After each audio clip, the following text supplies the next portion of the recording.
Uyabona wena mfazi. Tata akho ngithi.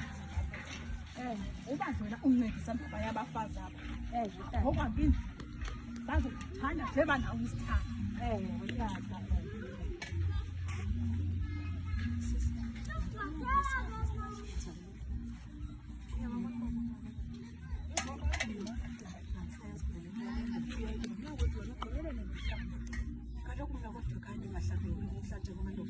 Nami kwathi kanjalo lo kodwa ndingabohlamba ngoba iyaphela incasa kodwa yaba namhlanje ngecawa ndigqibele ngolwesine uhlamba endilotayini lo unento ehlamba ekuseni aphinde ohlamba ngalala kunuka kamandi wena uthambisana hayi mina ndithambisa nokuthambisa yo mna yandistressa le nto yale ndoda inoba yintoni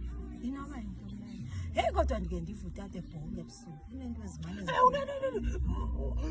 inoba yintoni awuboni uba ngcono sive simcele simbuze sizincane asizincane simbuze hayi noba yintoni ibalwa apho ungathandi asimbhonga abhonge utata kuthi hayi mna zange wabhonga ukabhonge kuwe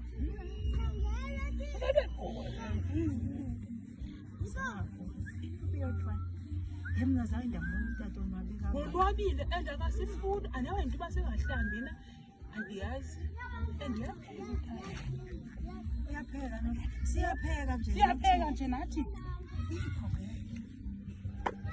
ayikho kaloku utime into ayenza ngcono and utayini ufaka iwigi engafaniyo nezi zethu empem uyabona into siyenziwa ngulo mfazi yale ndoda ngoba kaloku oko kwafika lo time sesayothenga nathi la mawigi babona ngoku siyithengile wayifaka wena iwigi ngoba uyiqale xa ufika le ntombazana kalo nam ndithenge uba kufike le ntombazana ongathi sifake kuthenge ebhanane yayo shuta sizithembanga sesingalawulwa ngumntu kanje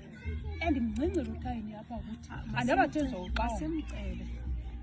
hayi masimcele okanye simbuze mna kaloku sihlobo sam ke ndikwazi ngokuphinde ekhaya mna kwawa kaloku mna sendihlalela abantu abam ngeke ndibe sakwazi ukuphinde ekhaya and lo tayini lo ufundile wayethe utata uthanda umfazi ongafundanga asibaba asifundanga kodwa uthanda utayini sithini ngeke mna ndizozincama ndimbuze uba yintoni mhlawumbi into kokwakubhunga kukatata ebusuku njalo ebusuku uyabona phaa ekuzeni kokusango-2 3 utata uyabhunga ngathi inkomo ecelwayo